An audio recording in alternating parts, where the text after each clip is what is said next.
Un saluto ai nostri amici telespettatori, eccoci puntuali come ogni martedì e ogni giovedì con la rubrica Family, Salute e Benessere. Oggi è nostro gradito ospite il presidente della sezione AIL di Udine, Giuseppe Gioffrè. L'associazione AIL, Associazione Italiana contro le leucemie, linfomi e il mieloma. E vedete che qui sono immersa fra i colori perché lo ricordiamo che il 1, il 2 e il 3 di aprile sulle principali piazze d'Italia saranno in vendita appunto le uova. Le uova e il ricavato andrà all'associazione.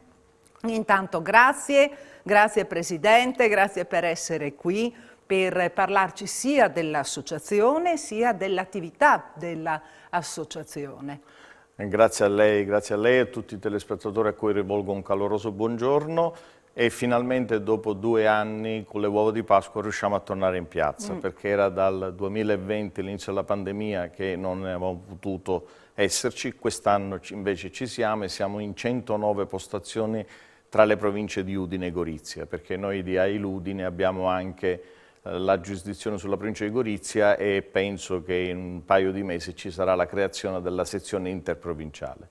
Siamo in piazza, ma reduce anche dall'esperienza degli altri anni, facciamo anche la possibilità dopo il 5 di aprile della consegna a domicilio per chi non avesse avuto l'occasione di essere in piazza e raggiungere i nostri volontari. Anche perché gli anni passati vi siete, nel periodo del Covid, della pandemia, vi siete organizzati ci siamo in questo organizzati, senso, no? Esatto, in questa maniera, e siccome la cosa è stata molto gradita anche da tante persone, abbiamo deciso da ora in poi di continuare a essere presenti in piazza, ma poter essere vicini anche con la consegna a domicilio delle nostre uova, ripeto, salvaguardando la presenza in piazza e quindi non facciamo consegna a domicilio prima del 5 di aprile, ma dal 5 al 15 di aprile chi magari, ripeto, non ha avuto occasione di andare in piazza, e sul nostro sito, sul sito dell'AIL nazionale, tutte le postazioni sono segnalate. Noi saremo in piazza tra l'1, 2 e il 3 di aprile, ma anche successivamente, e faremo le consegne a domicilio, ripeto, fino al 15. Ecco, mi tolga una curiosità. Prego. Che cosa rappresenta per voi il fatto di poter essere nuovamente in piazza, nuovamente a contatto con le persone per spiegare chiaramente, direttamente, no? Esatto, in faccia alle persone quello che state facendo. Insomma. Esatto, tramite i nostri volontari e i volantini che diamo durante la manifestazione. Io qui ho alcuni esempi di quello che facciamo e di cosa facciamo dei soldi che ci vengono dati. Il contatto diretto serve proprio a questo, perché molti magari sono sensibili e conoscono l'AIL, ma molte persone si avvicinano e chiedono di sapere chi siamo, cosa facciamo, perché stiamo raccogliendo dei fondi, perché noi non è che vendiamo uova di Pasqua, noi raccogliamo fondi. Cosa servono questi fondi? Principalmente a supportare la ricerca a Udine e in Regione sulle malattie ematologiche, a supportare i medici, a dare la possibilità ai pazienti di utilizzare le nostre case AIL, di avere un supporto a 360 gradi su tutto quello che la scienza medica non riesce a dare, e quindi a creare attorno al paziente e al familiare, che è parte integrante nel vissuto del paziente durante queste terapie, ad affrontare meglio queste terapie, ad essere consapevoli e avere un aiuto. Non dimentichiamo il grosso sostegno psicologico che svolgiamo con 2 psicologi all'interno della clinica ematologica del professor Fanini qui a Udine, e speriamo a breve di poter riprendere anche le riunioni del gruppo d'autoaiuto che, causa, ripeto, pandemia, è stato impossibile in questi 2 anni fare, se non in maniera sporadica online, ma vede, l'online, il rapporto tramite un telefono, manca il rapporto diretto, freddo. Il rapporto deve essere diretto, deve essere vicino, deve essere veramente empatico in certi con la momenti persona.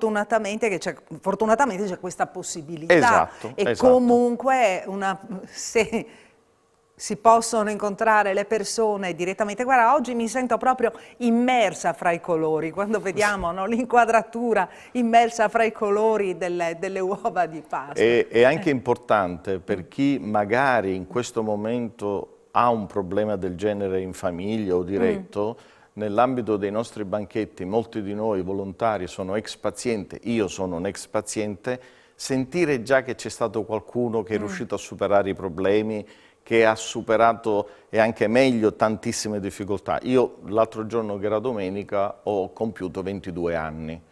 Cosa voglio dire? Non ne ho 22, ma il 27 marzo del 2000 io ho fatto il trapianto autologo. Da una prospettiva che il professor Michele Baccarani mi aveva dato difficile, per me è stata una nuova rinascita. Io festeggio ogni anno 2 compleanni, il mio effettivo, ma il mio secondo compleanno, che è veramente un momento di ripresa, e questo dà fiducia, dà speranza a tante persone, senza bisogno neanche di tante parole. Basta uno sguardo, basta capirsi, basta vedere che c'è la possibilità di uscirne fuori, e la parola leucemia, la parola cancro, che oggettivamente e giustamente fa tanta paura, viene vista meglio. È un'attività che noi svolgiamo anche a livello nazionale, quello di rendere consapevoli i pazienti che si può fare, che ci può riuscire, e grazie alla ricerca che è finanziata dall'AIL.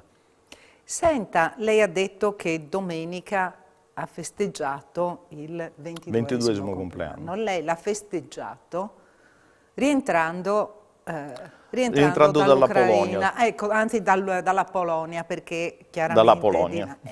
Vi siete fermati in Polonia, sì, a Cracovia, esatto, perché l'associazione AIL si sta adoperando per portare aiuti alle persone in fuga dalla guerra, anche sostenere malati della zona. Allora, noi a livello locale... Ecco, in queste immagini stiamo vedendo proprio, questo è l'ultimo, no, il viaggio di... Il secondo viaggio che abbiamo fatto, quello dell'ultimo fine settimana, dove abbiamo portato materiale, medicine, cibo in scatola, cibo a lunga conservazione, pannolini per bambini, coperte. Questo è avvenuto in associazione con un'altra associazione che io presiedo, che sono gli Amici della Patussi Tricesimo, ex militari, e soprattutto con la collaborazione e la sinergia con l'associazione Ucraina Friuli, che qui a Udine opera, a Cittafiera, e che ci ha fornito i materiali, anche se noi poi abbiamo, tramite altri amici, preso altro materiale dalle farmacie, e raggiunto in un primo viaggio un po' di materiale, e l'abbiamo portato dei profughi in fuga dalla guerra. In questo secondo e ultimo viaggio abbiamo solamente portato del materiale che abbiamo lasciato a Cracovia in 2 punti diversi, e i medicinali poi partivano per la zona di Leopoli. Non ci siamo avvicinati al confine per ragioni di sicurezza, e giustamente siamo rientrati in Italia domenica sera, domenica notte praticamente, purtroppo non portando più nessuno, però questa apertura c'è, e questo è stato fatto a livello locale. Ecco, mi tolga ecco, anche questa curiosità. Lei ha detto non ci siamo spinti fino al confine, perché che cosa vi hanno detto, cosa vi hanno riferito? Prima di tutto non avevamo l'esigenza, perché, ripeto, l'organizzazione era tale che su Cracovia potevamo fare tutto, ma abbiamo conosciuto vari italiani e anche vari stranieri che andavano verso il confine, e man mano che ci si avvicina al confine tra la Polonia e l'Ucraina la situazione diventa difficile da gestire, ci sono tantissime persone in fuga. Noi avevamo già i documenti di chi dovevamo prendere, però le posso assicurare abbiamo preso 7 persone in più. Questo nel primo viaggio? Nel primo viaggio, che poi comunque avevano una sistemazione in Italia, non venivano abbandonate a loro stessi, perché ci hanno raccontato di scene in cui è veramente difficile, avendo la possibilità di portare via qualcuno, di lasciarlo lì. E quindi, ripeto, noi fondamentalmente a Cracovia avevamo l'organizzazione in grado di poter soddisfare le nostre esigenze, di dare un supporto. Non siamo, ecco qui un pulmino per esempio spagnolo, ma ci sono stati tedeschi, spagnoli, c'è veramente mezza Europa che, se non tutta, sta dando veramente grossa solidarietà.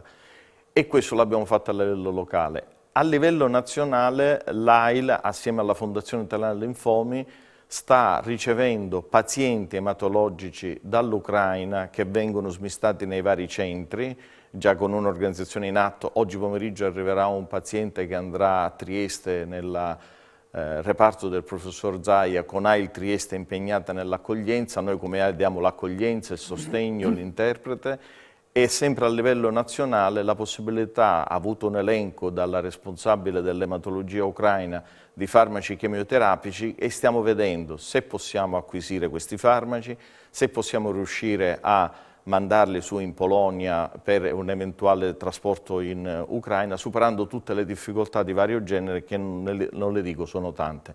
Su questo si è impegnato là il nazionale col presidente Toro, io a livello locale e speriamo e confidiamo di poter fare questo almeno nella zona di Leopoli dove mi dicono ancora che attualmente riescono a muoversi senza molte difficoltà, mentre invece all'interno dell'Ucraina in altre zone tipo il Donbass o tipo la zona di Odessa o tipo la zona della capitale di Kiev muoversi è veramente difficile, se non dire impossibile.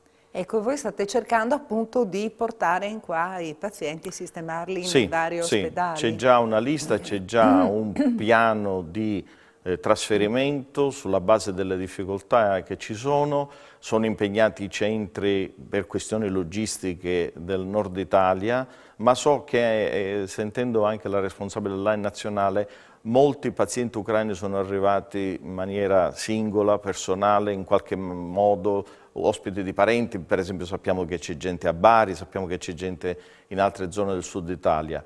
Per i centri organizzati per questa attività a Udine sono impegnati relativamente perché so che c'è una disponibilità per eventuali trapianti, mentre Trieste dovrebbe ricevere già almeno 6 pazienti e li sta già ricevendo, e più la zona di Milano, Emilia-Romagna, Veneto e Piemonte. Noi siamo in contatto, oltre che con la Fondazione Italiana Linfomi del professor Ferreri, anche con la Società Italiana Ematologica del professor Corradini, e loro dal punto di vista clinico e noi dal punto di vista assistenziale stiamo svolgendo questa attività. Bene, non posso fare altro che ringraziarla per il suo intervento. Magari spero di averla ospite anche nella prossima puntata, quindi giovedì. E così magari riprendiamo anche il discorso e ricordiamo che cosa accadrà sulle piazze italiane. 1, 2, 3 aprile siamo in piazza per offrire le nostre uova di Pasqua che portano speranza, solidarietà e tanta fiducia nei pazienti nell'ematologia che è supportata dai nostri fondi per la ricerca. E grazie ancora a tutti. Grazie al presidente di AIL di Udine, Giuseppe Gioffrè, grazie per averci seguito. Noi con la rubrica Family, Salute e Benessere ci vediamo giovedì, sempre alla stessa ora. Arrivederci.